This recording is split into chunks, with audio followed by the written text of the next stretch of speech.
o batismo do que crê. Esse era o ponto central. E então começaram tudo de novo. Mas ele foi martelado. Por que você não procurou o menonita? Menonita também aceita que ele também é contra o batismo infantil. Fala do batismo do que crê. Por que você não procurou uma igreja menonita? A verdade é que havia algumas diferenças entre os menonitas, ainda hoje há, que ainda hoje há menonitas, entre os menonitas e os batistas. Há algumas diferenças, né? Mas a sua consciência foi martelada a ponto de, em dado momento, ele resolver pedir filiação a uma igreja menonita, que por sinal ele não foi aceito, pelo menos em vida, porque diziam que ele mudava muito, tinha sido anglicano, depois puritano, depois separatista, depois batista, agora queria ser menonita. Depois ele escreveu um livro, o último livro de John Smith, dizendo que sempre mudava, mas para melhor.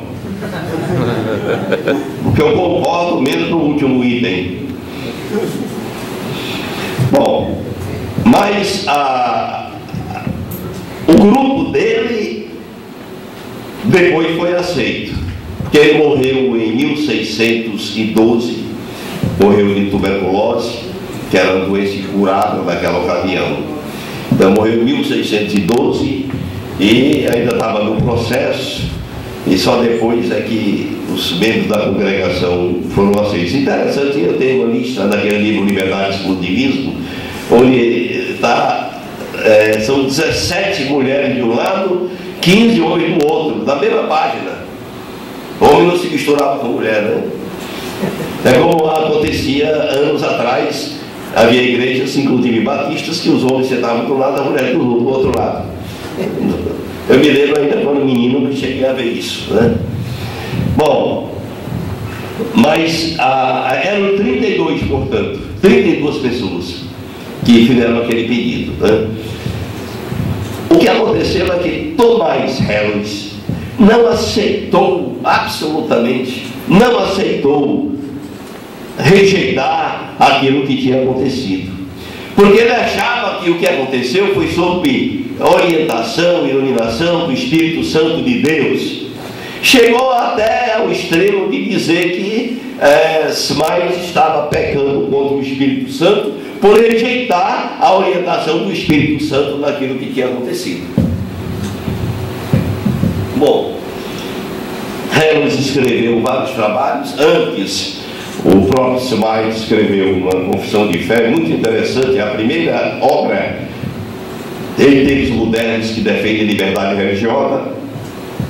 Depois, o próprio Harris também escreveu confissão de fé e outros trabalhos, mostrando inclusive a diferença entre os batistas e os menonitas e outros pontos mais, e escreveu uma obra famosa, Breve Declaração do Mistério da Iniquidade, uma obra que eu também manuseei, uma cópia.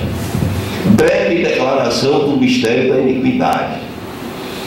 É um livro também muito interessante, porque é a primeira obra que foi publicada defendendo liberdade religiosa nos tempos modernos.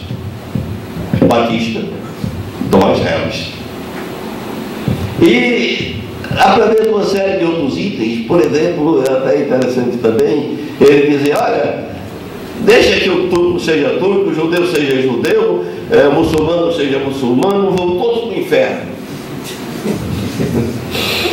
Mas a arma não pode ser humana, é de Deus, para punir. Não é o homem que vai punir, por questão de consciência.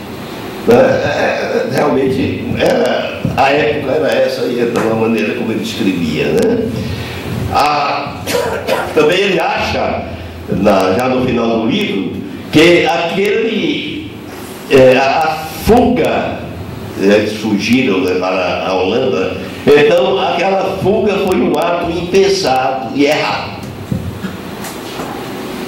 e que eles haviam errado em fugir da perseguição religiosa, deveriam enfrentar, e resolveu voltar para a Inglaterra com o seu grupo, com aquela igreja pequenina. A igreja dele tinha no máximo 10 a 12 pessoas. E por isso era criticado. Um outro grupo maior saiu e aquele grupinho pequeno ficou. E ele, então, na defesa da sua posição, ele cita Zacarias 4:10: ninguém despreze o dia das coisas pequenas. Não é interessante? Ninguém despreze o dia das coisas pequenas. E aquele grupinho, que foi o primeiro grupo de Batista, hoje é representado por mais de 100 milhões de pessoas no mundo inteiro. Bom, o fato é que aquela pequena igreja iniciada por Smyth na Holanda e depois com Harris transferida para a Inglaterra, ali no arredor de Londres, no lugar chamado Spitalfields, também estive lá, certa ocasião. Então foi a primeira igreja, foi organizada em 1609, tanto que há 2 anos muitos batistas do mundo inteiro comemoraram o 4º centenário dos batistas no mundo inteiro. Bom, então este foi o início. Agora, o grupo de Harris começou com Smyth, não podemos negar, teve alguma influência dos menonitas, embora eles mostrassem que não eram menonitas, eram diferentes. Pelo 2 pontos. O primeiro deles é, bem, a questão até do batismo também, a forma de batismo, etc., né? A forma. Mas o que eu estou mencionando é principalmente a questão da teologia arminiana. Porque os separatistas eram calvinistas. Mas esse grupo, ele absorveu a teologia arminiana, que era defendida também pelos menonitas. E esse realmente é um ponto importante. E por isso, este grupo foi chamado de Batistas Gerais, porque defende a expiação universal ou geral de Cristo. Ele morreu por todos, não apenas por um grupo. Então, Deus amou de tal maneira para que todo aquele que nele crê, e assim por diante. Então, a expiação universal. E bom, então o que eu quero mencionar é que além desse grupo iniciado na Holanda e transferido para a Inglaterra, houve, independentemente dele, um outro grupo que surgiu na década de 1630, ou melhor falando, em 1638. Veio de uma igreja também separatista, que era conhecida como Igreja de Jacó, porque o primeiro pastor da igreja era Henry Jacob, quer dizer, Henrique Jacó. Então, por isso falo Igreja de Jacó. E outros chamam Igreja JLJ, por causa dos 3 primeiros pastores, que era Henrique Jacó, João Lathrop, L-A-T-H-R-O-P, e Henrique Jessey, que vale o último nome, Jacó Lathrop Jessey. Bom, então naquela igreja havia uma certa liberdade, e houve um grupo que achou que o batismo ministrado por hereges ou pela igreja anglicana não devia ser válido.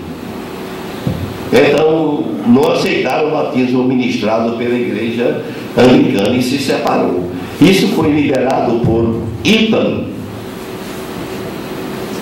1636. Logo depois veio outro líder chamado João Spilsbury, nome feio, né? S-P-I-L-S, B de bola, U-R-Y. João Spilsbury, que foi adiante. Então achou que o batismo correto era do que crê. E então iniciou uma nova igreja. Ele e os seus companheiros, eles iniciaram uma nova igreja, que adotaram a teologia calvinista e não a teologia arminiana. E por isso esse grupo foi chamado de batistas particulares, porque adotaram a teologia calvinista. Então Cristo morreu por um grupo de eleitos, etc. A expiação universal não, é particular de Cristo. Então batistas particulares. E os dois grupos seguiram independentemente, mas cresceram muita semelhança nos princípios gerais, a base, e no século XIX, já no final do século XIX, eles terminaram se unindo na União Batista da Grã-Bretanha e Irlanda, que é hoje a Convenção dos Ingleses.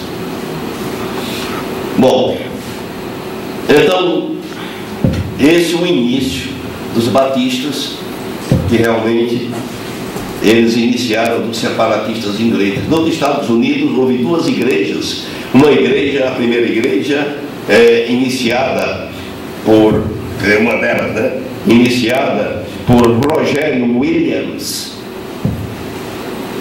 que organizou a igreja chamada de Providence. Providence é uma cidade, a capital do estado de Rhode Island, mas na ocasião era apenas uma colônia.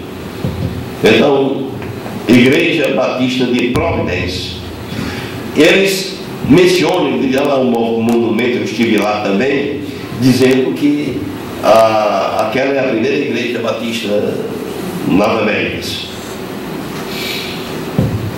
Então, que eles teriam iniciado, e eles têm documento, em 1639. Só que uma outra igreja, liderada por João Clark, numa outra cidade chamada Newport, essa outra igreja, ela menciona que iniciou em 1638, portanto um ano antes. Só que há um grande problema: eles não têm documento dos 10 primeiros anos, só vão ter documento de 10 anos depois. Isso naturalmente é um problema também de história, não pode comprovar. Bom, mas de qualquer maneira, foram as duas primeiras igrejas batistas em território americano, e de lá eles se espalharam pelos Estados Unidos, e dos Estados Unidos para o mundo inteiro, inclusive também para o Brasil.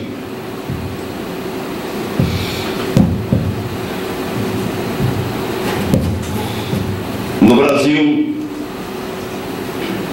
a primeira igreja, o primeiro missionário, tem um primeiro missionário no Brasil, alguém sabe? Já estudaram a história dos batistas? Quem foi o primeiro missionário no Brasil norte-americano? Thomas Jefferson Bowen. Thomas Jefferson Bowen. Perfeitamente. Parabéns. Thomas Jefferson Bowen. Ele leu o seu livro. Ele foi o primeiro missionário. Ele leu o seu livro. É? Ele leu o seu livro. Certo.